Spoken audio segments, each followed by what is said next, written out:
going to be starting a chapter life process। आज हम कौन सा चैप्टर स्टार्ट करने वाले हैं? लाइफ प्रोसेस, जैव प्रक्रियाएं, जिसे हम लोग हिंदी में क्या बोलते हैं? जैव प्रक्रियाएं।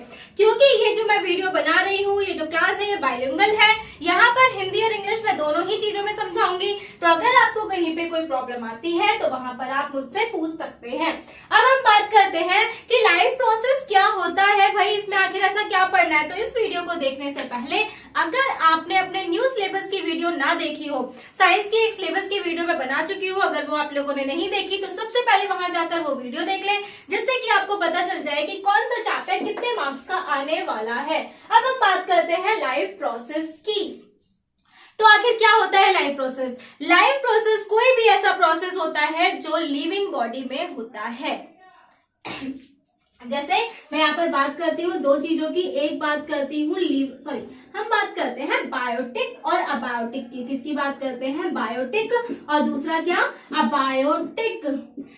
अगर मैं इन दोनों की बात करती हूँ तो आपको पता है कि जब मैं बायोटिक बोल रही हूँ तो इसका मतलब किसकी बात कर रही हूँ? लिविंग थिंग्स की। और अगर मैं अबायोटिक बोल रही हूँ तो इसका मतलब मैं किसकी बात कर रही हूँ? नॉन लिविंग थिंग्स की। किसकी बात कर रही हूँ? नॉन लिविंग थिंग्स की। तो जब हम इसकी बात करते हैं तो इसे बोलते हैं क्या? सजीव। और इसे क्या बोलते हैं? निर्जीव।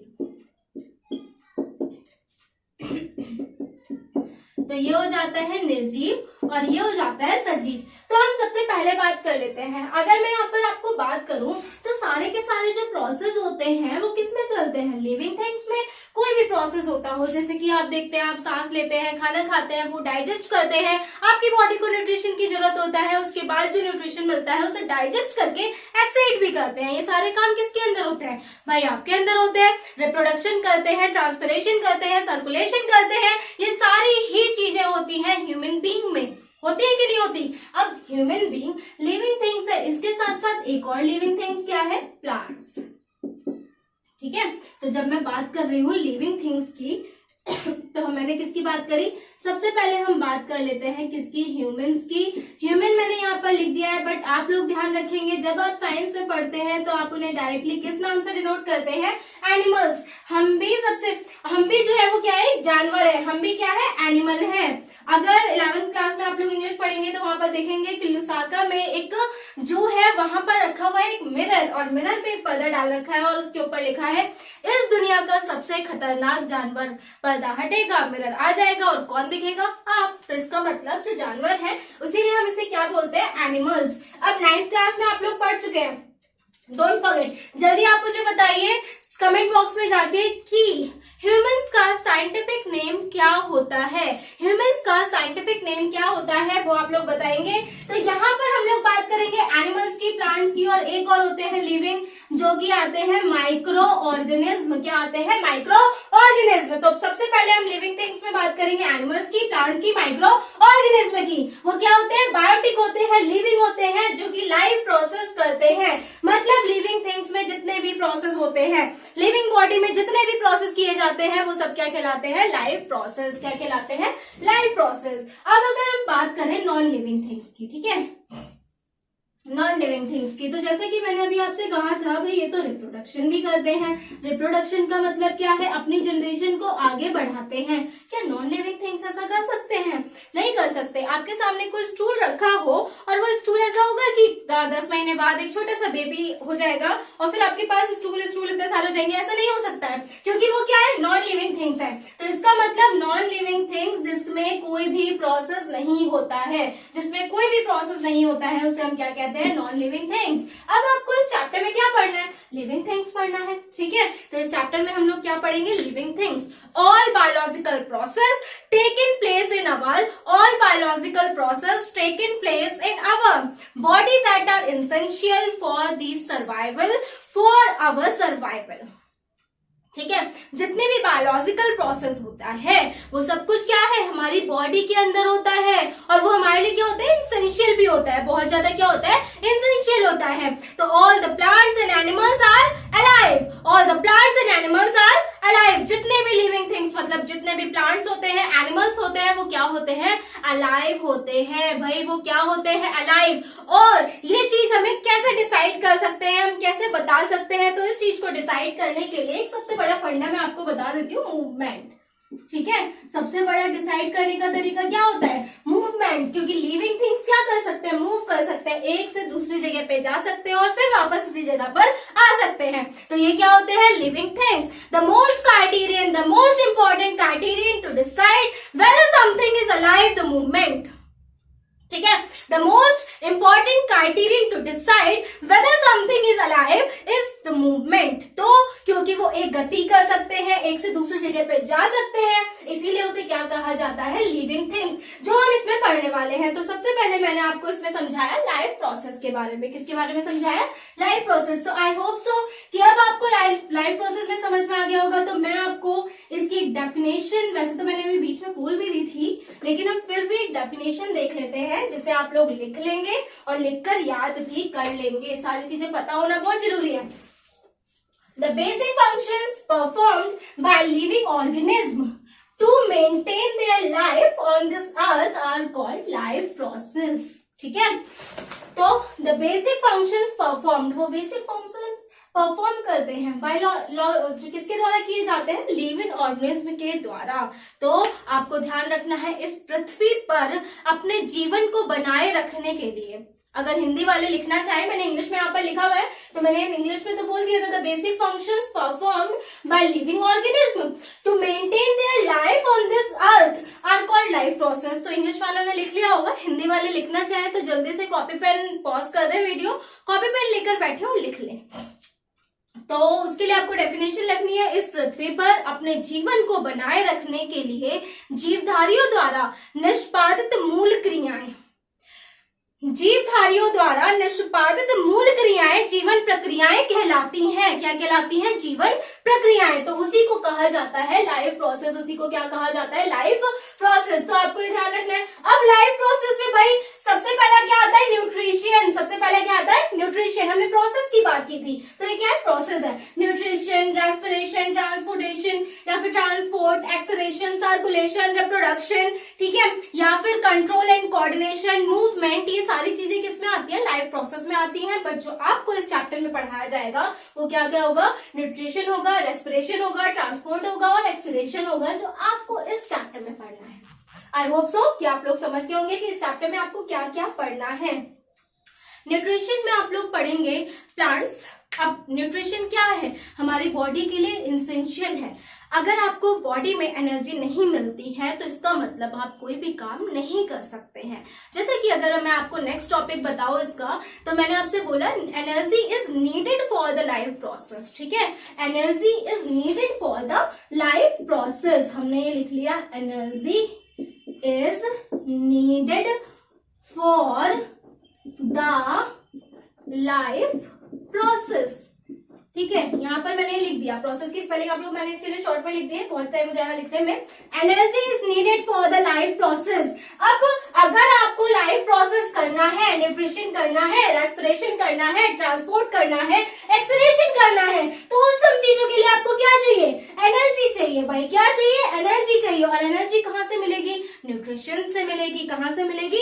न्यूट्रिशन से। तो ये एनर्जी जो आपको प्रोवाइड होती है वो न्यूट्रिशन से प्रोवाइड होती है। न्यूट्रिशन क्या होते हैं भाई? न्यूट्रिशन में कंपोनेंट्स होते हैं बहुत सारे, कार्बोहाइड्रेट, स्टार्च, प्रोटीन, विटामिन्स या फिर आयरन, ये सब क्या है? सारे के सारे आपके क्या है? न्यूट्रिशन फिल करके एनर्जी प्रोवाइड कराते हैं। ये जो एनर्जी होता है, जैसे कि मैंने अभी पावर एनर्जी ड्रिंक, अगर आप गन्ने का जूस पीते हैं तो वो एनर्जी ड्रिंक है। जैसे कि आपने ग्लूकोज सुना होगा, ग्लूकोज पीते हैं तो इंस्टेंट एनर्जी मिल जाती है आपको। अगर हम स्पोर्ट्स की बात करें तो वो चॉकलेट खाते हैं एनर्जी के लिए। अगर आपको आयरन चाहिए तो फिर बीट रूट खा सकते हैं। तो ये सारी चीजें क्या है? ये क्या है? हमारे कंपोनेंट्स हैं जिनसे हमें क्या मिल रहा है? न्यूट्रिशंस मिल रहा है। और न्यूट्रिशन से क्या बनती है? एनर्जी बनती है। और एनर्जी किसके लिए जरूरत होती है? लाइफ प्रोसेस के लिए जरूरत होती है। एनर्जी किसके लिए जरूरी है? लाइफ प्रोसेस के लिए। अगर आपकी लाइफ में कोई भी प्रोसेस होना है लिविंग बॉडी में, तो उसके लिए आपको एनर्जी बहुत ज्यादा जरूरी है। अब एनर्जी के लिए, जैसे कि मैंने अभी आपको यहाँ पर बता दिया, ये जो एनर्जी है इसके लिए हम जो भी फूड खाते हैं वो किस में चेंज हो जाता है? ग्लूकोज में। ठीक है, जिसका फॉर्मूला होता है C6H12O6। C6H12O6 ये इसका इसका फॉर्मूला होता है ग्लूकोज का। ये जो आपका ग्लूकोज होता है इसे हम सिंपल शुगर भी कहते हैं। इसे हम क्या कहते हैं? Simple sugar. ठीक है, ये फर्स्ट पार्ट है आपके साइंस की, क्योंकि ये चैप्टर भाई अगर हम बात करें तो सबसे बड़ा बायो का चैप्टर आपका लाइफ प्रोसेस ही है। इसमें हमें ये सारे के सारे फंक्शंस पढ़ने हैं, और छोटे छोटे नहीं है, जो है इसमें भी आपको प्लांट्स के बारे में भी पढ़ना है और ह्यूमन के बारे में भी पढ़ना है। इसमें आपको प्लांट्स के बारे में भी पढ़ना है, ह्यूमन्स के बारे में भी पढ़ना है, यहाँ तक कि लीच, अर्थवॉर्म, अमीबा, पैरामीशियम, ये सारी चीजें भी आपको इसमें पढ़नी है। उसके साथ साथ ट्रांसपोर्ट, सेम वही प्लांट्स एंड एनिमल्स, और वहां पे एक्सक्रीशन, प्लांट्स एंड एनिमल्स। तो यहाँ पर ये चैप्टर बहुत ज्यादा बड़ा है, क्योंकि इसमें आपको सारी चीजें बताई जाएंगी। तो आपको ये चीज समझ में आ गई है? Life process, the basic function performed by living organism to maintain their life on this earth are called life process. आप इस अर्थ पे मेंटेन करते हैं अपनी लाइफ को। आप देखते हैं वही प्रोसेस चलता है कि सोना, खाना, एक्सक्रीट करना, रेस्पिरेट करना, तो ये सारी चीजें क्या है? फंक्शन चल रहा है ना, तो ये फंक्शन सेम वही सारी चीजें हैं। तो आई होप सो कि आपको ये समझ में आ गया होगा। हिंदी वालों ने भी लिख लिया होगा, अगर नहीं लिखा हो तो मैं रिपीट कर देती हूँ आप लोगों के लिए, हिंदी के लिए आप लोगों से लिख लें। इस पृथ्वी पर अपने जीवन को बनाए रखने के लिए, इस पृथ्वी पर अपने जीवन को बनाए रखने के लिए जीवधारियों द्वारा निष्पादित, जीव हम हैं, ठीक है, जीवधारियों द्वारा निष्पादित मतलब करने वाली मूल क्रियाएं। अगर आप निष्पादित की जगह लिखना चाहें तो आप लिख सकते हैं करने वाली मूल क्रियाएं। लिख लिया? मूल क्रियाएं जीवन प्रक्रियाएं कहलाती हैं, लाइफ प्रोसेस कहलाती हैं। So all the plants and animals are alive. तो all the plants and animals are alive, that means nutrition में क्या पढ़ना है? प्लांट्स एंड एनिमल्स के बारे में। तो आपको ये पूरा का पूरा समझ में आ गया होगा कि लाइफ प्रोसेस क्या है। आ गया समझ में? लाइफ प्रोसेस क्या है? लाइफ प्रोसेस कोई भी ऐसा प्रोसेस है जो लिविंग बॉडी में होता है। लाइफ प्रोसेस कोई भी ऐसा प्रोसेस है जो लिविंग बॉडी में होता है। आपको ध्यान से इस वीडियो को 1 से 2 बार देखेंगे, आपको बहुत समझ में आ जाएगा अच्छे से। इसलिए मैं एक ही चीज को रिपीट कर देती हूँ बार बार, जिससे कि आपको कोई प्रॉब्लम ना हो। Energy is needed bye for the life process. Energy क्या है हमारे लिए? लाइफ प्रोसेस के लिए बहुत इंपॉर्टेंट है। और एनर्जी कहाँ से मिलेगी? न्यूट्रिशन से मिलेगी। न्यूट्रिशन में कॉम्पोनेंट्स कौन से होते हैं? Carbohydrate, starch, vitamin, minerals, iron, ये सारी चीजें क्या है भाई? एनर्जी है। ठीक है, और जैसे कि मैंने आपको फूड बताया, अब आप खाना खाते हैं तो डायरेक्ट ऐसा तो नहीं होता कि खाना आपके ब्लड में मिक्स हो जाता है। नहीं भाई, वो खाना ब्लड में मिक्स नहीं हो सकता है। तो वो खाना ब्लड में मिक्स नहीं होगा तो डाइजेस्ट होगा, और डाइजेस्ट किस में आएगा? न्यूट्रिशन में आएगा। ठीक है, अब ऐसा तो नहीं कि खाने को ही हम लोग क्या कर सकते हैं, अब हमें ऑक्सीजन भी लेना है, उससे एनर्जी भी बनानी है। तो एनर्जी किस में बनेगी? फूड को खाने के बाद रेस्पिरेशन में बनेगी। ये एनर्जी फ्लो करेगी, वो ट्रांसपोर्ट करेगा। ट्रांसपोर्ट मतलब हमारे ब्लड में जाएगा, और ब्लड में कौन पंप करता है भाई? कौन पंप करता है? हार्ट पंप करता है। अब वेस्टेज भी बचेगा बॉडी में। खाना खाया है तो वेस्टेज तो बचना ही बचना है। वो वेस्टेज रिमूव कहाँ से होगा भाई? एक्सक्रीशन से होगा। तो ये आपके प्रोसेस है इसमें, जिसमें हमें इसके बारे में पढ़ना है। इतना आपको समझ में आ गया?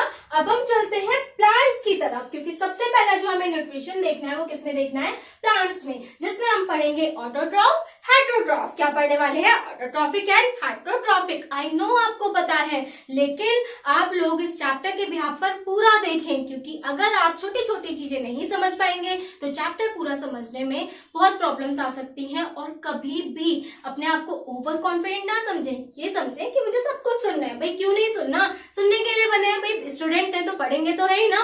तो इतना समझ में आ गया? अब हम बढ़ते हैं आगे की ओर।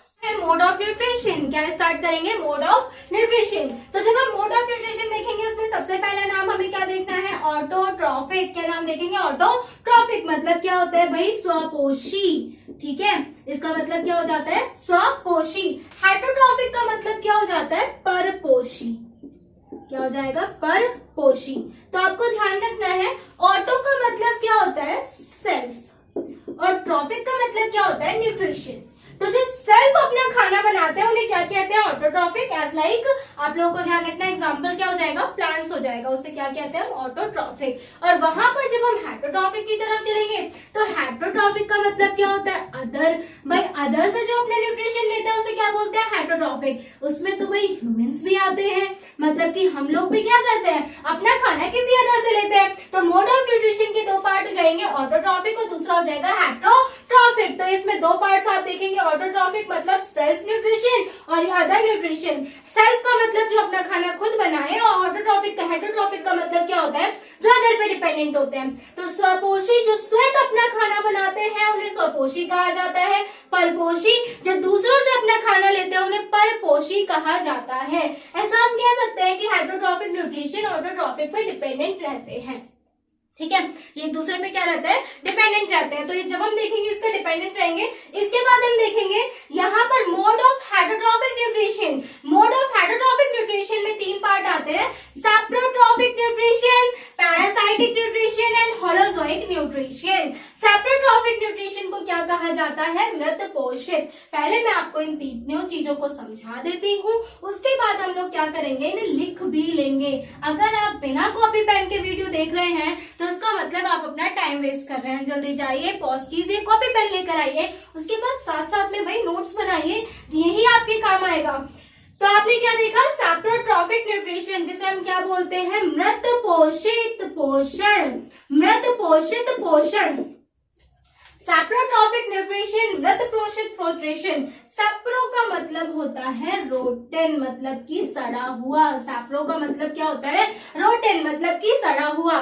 जो भी अपना फूड, अपना न्यूट्रिशन किससे ऑब्टेन करेंगे भाई, वो अपना ऑब्टेन करेंगे फूड डिकेइंग ऑर्गेनिज्म से, या फिर रोटन ब्रेड से, या dead plants and dead animals से, उसे क्या कहा जाएगा, सैप्रोट्रॉफिक न्यूट्रिशन। अगर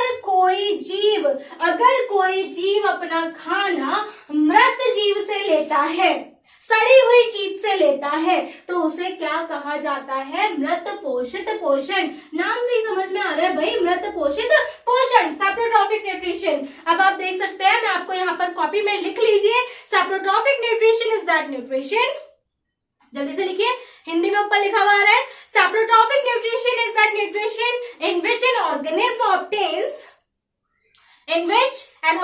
obtains its food from decaying organic matter of dead animals, dead plants and rotten bread. अगर आप ना लिख पाए हो और लिख लिया हो तो एक बार रीचेक कर ले। Saprotrophic nutrition is that nutrition in which an organism obtains its food from decaying organic matter of dead plants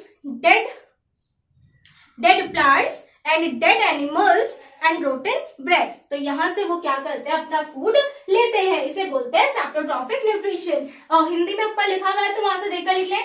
next है पैरासाइटिक।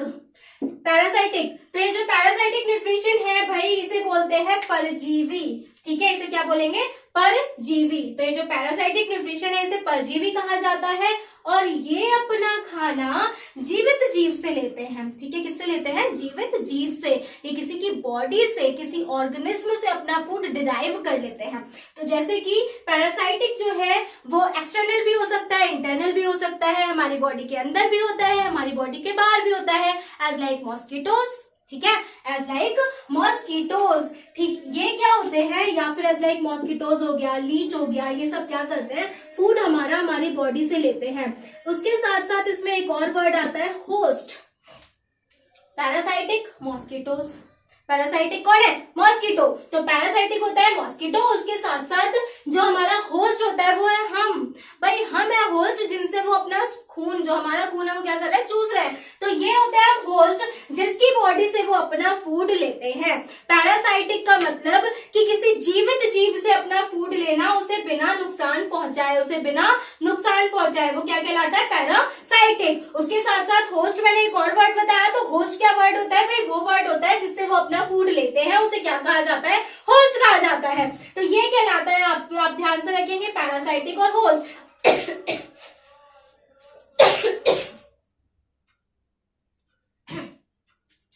सॉरी, तो पैरासाइटिक न्यूट्रिशन हो गया है। अब आप लोग इसमें ऊपर लिखिए हिंदी में, अब आप जल्दी से इंग्लिश में लिख लीजिए। The parasitic nutrition is that nutrition. The parasitic nutrition is that nutrition in which an organism an organism derive its food from the body of another living organism without killing it, मतलब बिना मारे derive कर लिया उन्होंने अपना food एक body से, ठीक है। उसके बाद हम होस्ट के बारे में भी एक लाइन लिख ही लेते हैं भाई, होस्ट भी बहुत इंपॉर्टेंट है। होस्ट के बारे में लिखिए, a parasitic is an organism which feeds, a parasitic is an organism which feed an another living organism called its host, and और another living organism called its host, ठीक है। तो जो हम अनदर लिविंग ऑर्गेनिज्म कौन है भाई, हम है, तो हमसे वो क्या कर रहे हैं, अपना फूड ले रहे हैं, उसे क्या बोलते हैं, पैरासाइटिक न्यूट्रिशन, उसे बोलते हैं परजीवी। होस्ट के लिए कोई ना पूछे हिंदी, होस्ट को होस्ट ही लिखे, कृपया करके ज्यादा हिंदी में ना घुसे। और मेरे ख्याल से इंग्लिश सबसे बेस्ट, जो साइंस होती है ना वो इंग्लिश में सबसे बेस्ट होती है भाई। साइंस तो इंग्लिश में ही समझ में आती है, जिसको प्रॉब्लम हो हिंदी वालों को तो वो एक बार कमेंट बॉक्स में मुझे बता दे, मैं कुछ हेल्प करने की कोशिश करूंगी। वैसे तो सब कुछ हिंदी में ही समझा रही हूँ, नेमिंग भी आपको दे रही हूँ, तो प्रॉब्लम नहीं आनी चाहिए।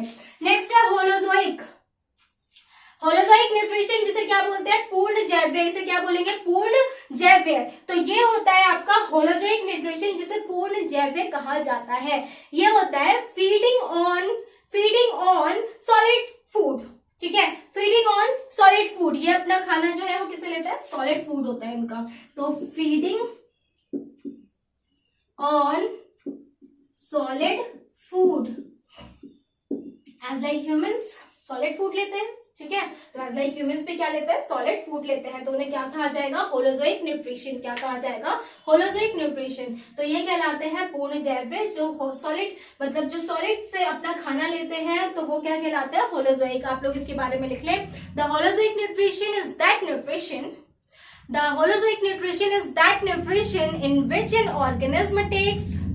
in which an organism takes the complex organic food material into its body by the process of ingestion. The ingested food is digested and absorbed into the body cells of the organism. अब आप तो इसमें ये भी कर सकते हैं भाई, रोक के द्वारा से सुनकर लिख सकते हैं, तो जो नहीं मैं रिपीट करूं, आई होप सो कि तीनों समझ में आ गए होंगे। होलोजोइक में क्या होता है, अब जो इसमें आपने लिखा है, होलोजोइक में ये होता है कि वो अपना फूड इनटेक करते हैं, उसके बाद उसे डाइजेस्ट करते हैं, उसके बाद जो उसमें वेस्टेज होती है उसे रिमूव कर देते हैं। जो सॉलिड फूड लेते हैं वो कौन होते हैं, होलोजोइक होते हैं। तो सबसे पहला हमने देखा मोड ऑफ न्यूट्रिशन, जिसमें हमने देखा ऑटोट्रॉफिक, दूसरा देखा हेटरोट्रॉफिक। आई नो इनकी डेफिनेशन देने की आपको कोई जरूरत नहीं थी, आप कर सकते थे। उसके बाद हमने देखा saprotrophic nutrition, parasitic nutrition, holozoic nutrition. तीनों के बारे में मैंने आपको लिखवा भी दिया है। सैप्रो का मतलब होता है रोटेन, पैरासाइटिक जो किसी भी जीव से बिना मारे, मतलब उसे बिना खत्म किए उससे अपना फूड ले लेते हैं। इंटरनल और एक्सटर्नल दोनों हो सकते हैं, अगर आपको पता है। मॉस्किटो मैंने बता ही दिया है आपको, एक्सटर्नल इंटरनल अगर आपको नाम पता है तो मुझे बता दें कमेंट बॉक्स में। वैसे अगर अगले वीडियो में अगर आप पूछते हैं तो मैं अगले वीडियोस में आपको बहुत से ऐसे नाम बता दूंगी, क्योंकि आपको पता है आपकी बॉडी के अंदर क्या होते हैं, वॉर्म्स होते हैं, तो वही वो चीज है। नेक्स्ट है होलोजोइक न्यूट्रिशन, पूर्वजैविक, तो वो फीडिंग ऑन सॉलिड फूड्स, वो किससे फूड लेते हैं, अपना सॉलिड से। अब हम चलते हैं किसकी तरफ, न्यूट्रिशन इन प्लांट्स। तो अब हम बात करेंगे न्यूट्रिशन इन प्लांट्स की, कि वो अपना फूड कैसे बनाते हैं, उन्हें क्या क्या चीजों की जरूरत पड़ती है, वो अब हम देखते हैं।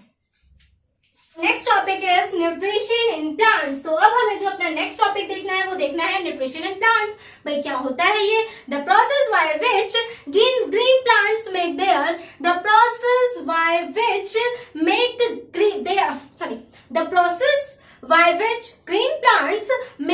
own food from the carbon dioxide in water and by using sunlight energy in the presence of chlorophyll is called photosynthesis। अब आपको ये ध्यान रखना है कि जो हमारे प्लांट्स होते हैं वो दो चीजों से अपना खाना बनाते हैं।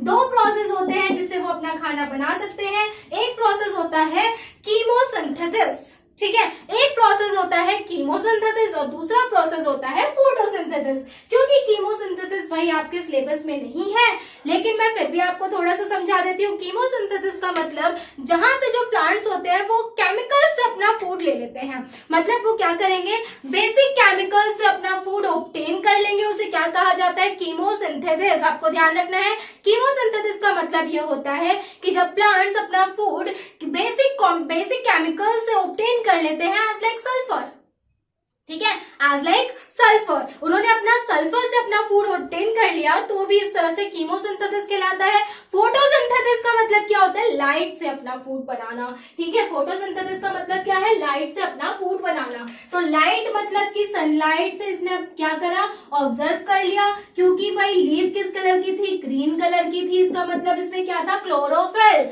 इसका मतलब इसमें क्या था, क्लोरोफिल। अब यहाँ पे समझाने की बजाय हम यहाँ देख लेते हैं, क्योंकि प्लांट्स को क्या चाहिए, कार्बन डाइऑक्साइड, इसके साथ क्या चाहिए, H2O, क्या चाहिए, कार्बन डाइऑक्साइड एंड H2O।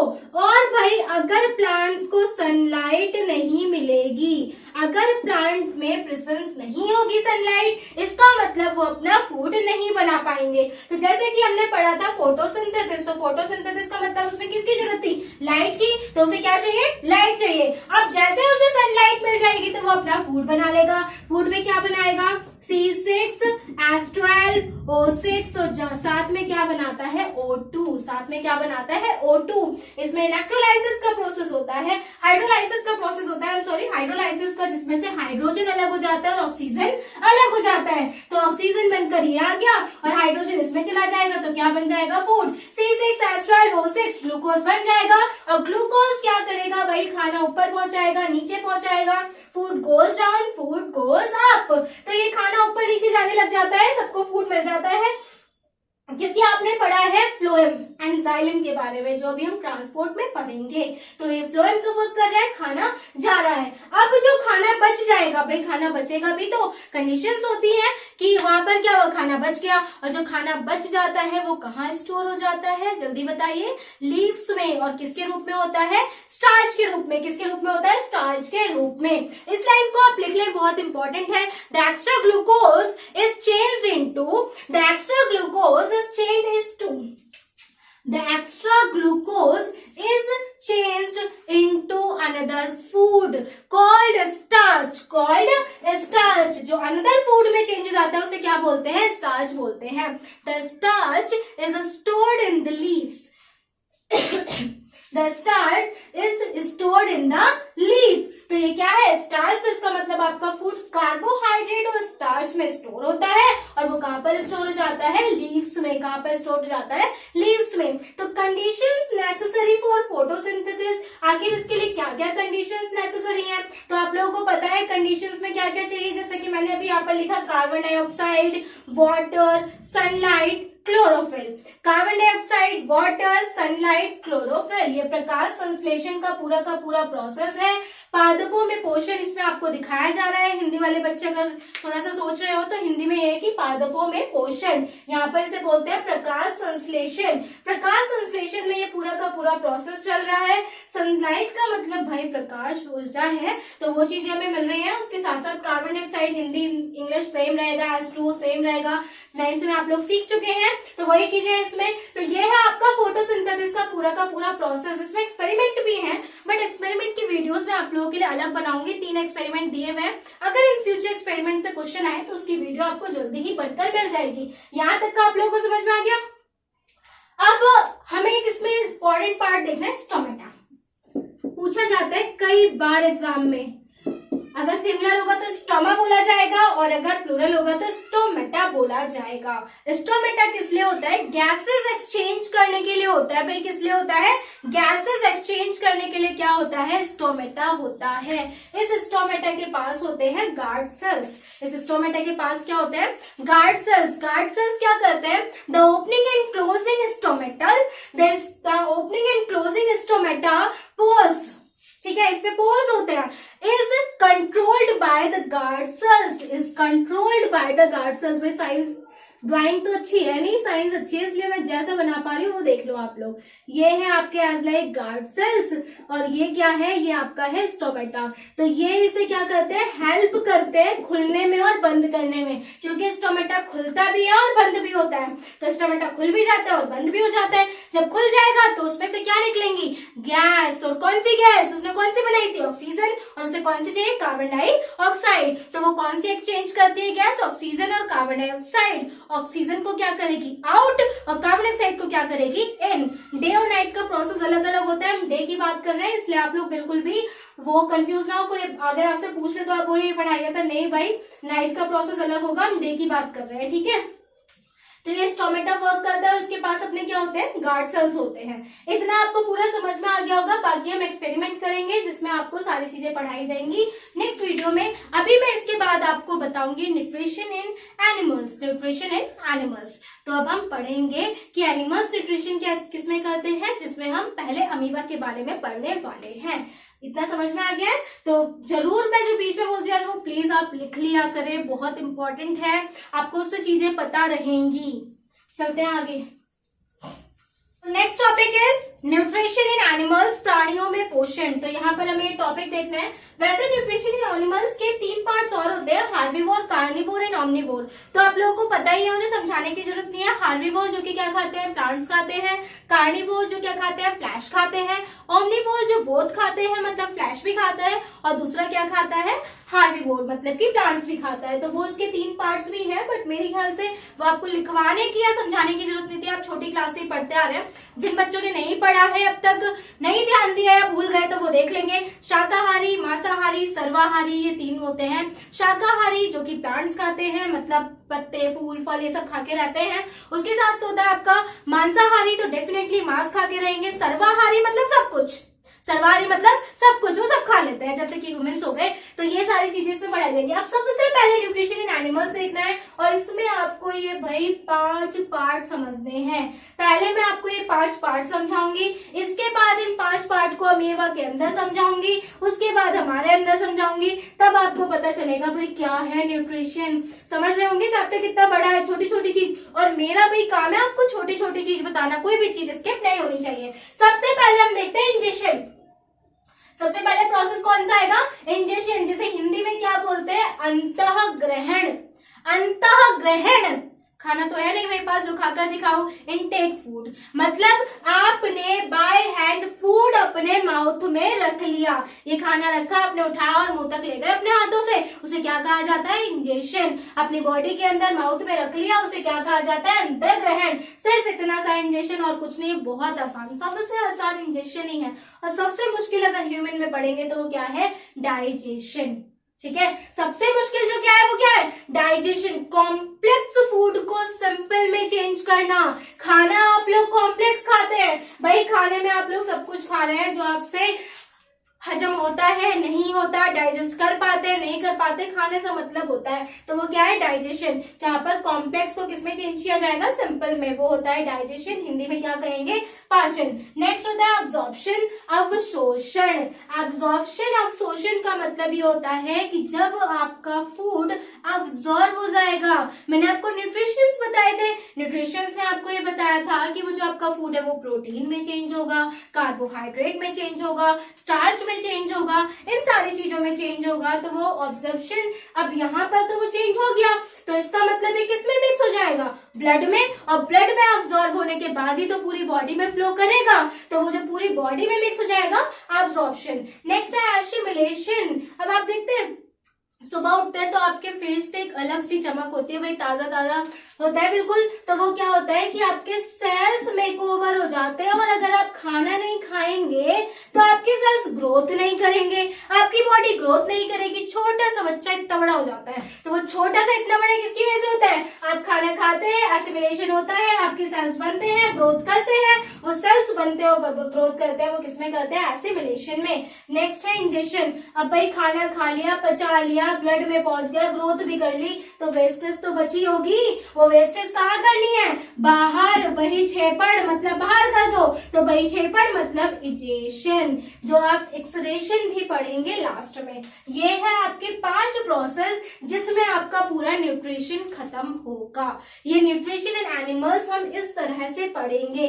तो आई होप सो कि आपको ये 5 टॉपिक समझ में आ गए। सबसे पहला क्या है? इंजेशन, खाना उठाओ, मुंह में रखो, अंतर्ग्रहण, अंदर लेकर जाओ, वो कहलाता है इंजेशन। नेक्स्ट होता है डाइजेशन, कॉम्प्लेक्स को सिंपल में चेंज करना। तो जो कॉम्प्लेक्स फूड आप खाते हैं उसे किस में चेंज करेंगे? सिंपल कंपाउंड्स में चेंज करेंगे, जिसे आप डाइजेस्ट कर पाए। नेक्स्ट है एब्जॉर्प्शन। एब्जॉर्प्शन का मतलब क्या? ऑब्जॉर्व करना।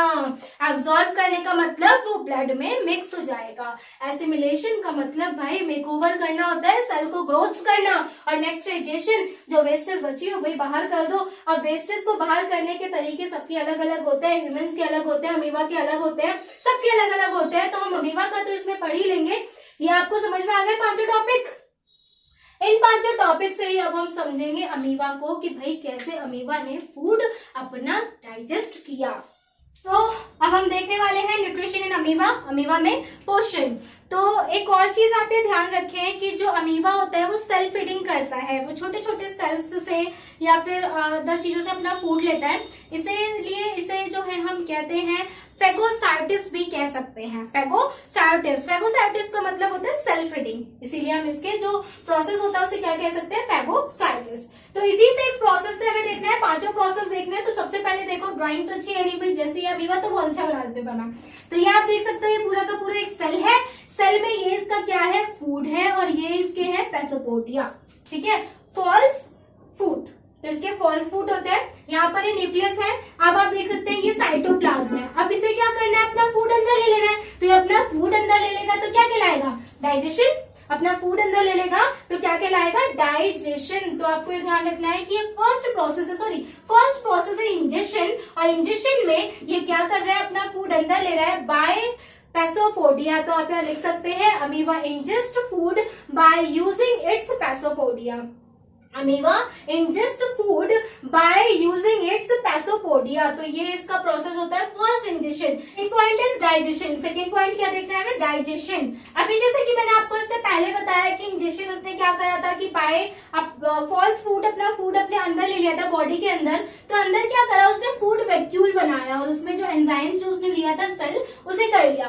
तो अब धीरे धीरे इसे क्या करेगा? ये ब्रेक डाउन कर देगा। धीरे धीरे उसे क्या कर देगा? ब्रेक डाउन कर देगा, उसे ये तोड़ देगा। तो ये इसे छोटे छोटे टुकड़ों में, स्मॉल पीसेस में क्या करता है? तोड़ देता है। तो जैसा कि आपने इसमें देखा है डाइजेशन में, digestion in amoeba takes place inside the food vacuole. Digestion in amoeba takes place inside, ठीक है, उसने क्या करा है? Take place inside the food vacuole. Inside में आपने क्या बना लिया है? फूड वैक्यूल बना लिया है।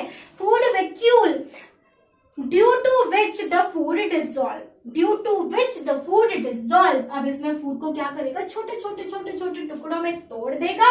और उसके बाद आपका थर्ड पॉइंट स्टार्ट हो जाएगा, जिसमें क्या करेगा? अमीबा इस फूड वैक्यूल से फूड को डिफ्यूज कर देगा। फूड को क्या करेगा? डिफ्यूज कर देगा पूरी बॉडी में, मतलब पूरी बॉडी में इसे फैला देगा। पूरी बॉडी में इसे क्या करेगा? फैला देगा। The digestion, so the digested food present in the food vacuole, the digested food present in the food vacuole। जो डाइजेस्ट फूड है वो किसमें है? फूड वैक्यूल में प्रेजेंट है, मतलब उसके अंदर वो फूड वैक्यूल में फूड रखा हुआ है। Of amoeba is directly into the cytoplasm, of amoeba is directly into the cytoplasm. ये क्या कहलाते हैं? साइटोप्लाज्म कहलाते हैं।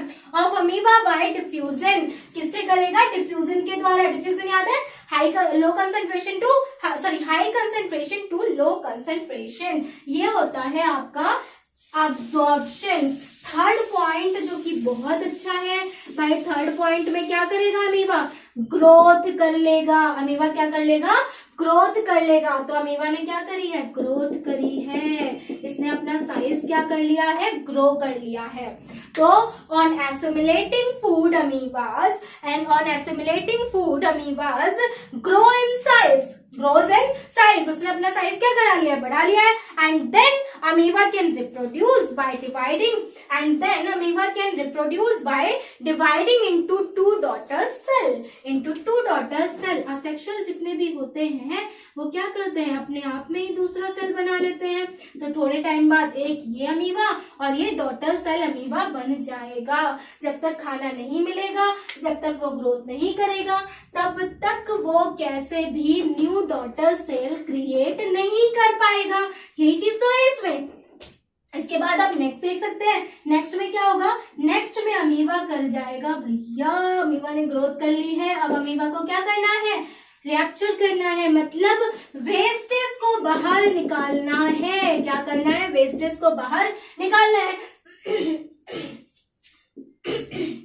अब अमीबा के पास एनएस तो होता नहीं है, अमीबा के पास कोई पार्टिकुलर प्लेस नहीं होता है जहां से वो फूड क्या कर सके, डाइजेस्ट कर सके. सो सेल मेम्ब्रेन सडनली रप्चर. तो सेल मेम्ब्रेन जो क्या होती है वो सडनली फट जाती हैं, किसी एक जगह से क्या हो जाती है, फट जाती है, मतलब कि रप्चर्स हो जाती हैं at any place, at any place.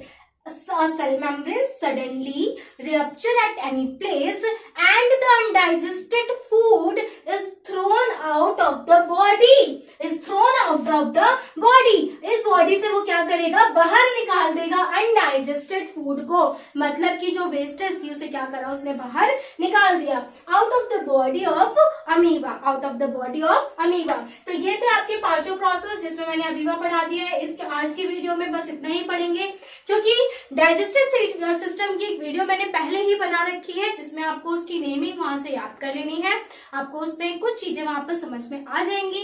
इसके बाद जब हम नेक्स्ट वीडियो लेकर आएंगे तो उसमें मैं फिर से ह्यूमन डाइजेस्टिव सिस्टम एक बार समझाऊंगी. लेकिन पहले आपको ये वीडियो तो देखनी है, उसके साथ मैं बॉक्स में वो वीडियो भी दे दूंगी, आप वो भी देख लें, जिससे कि आपको पूरा ह्यूमन डाइजेस्टिव सिस्टम पहले से थोड़ा थोड़ा समझ में आ जाए.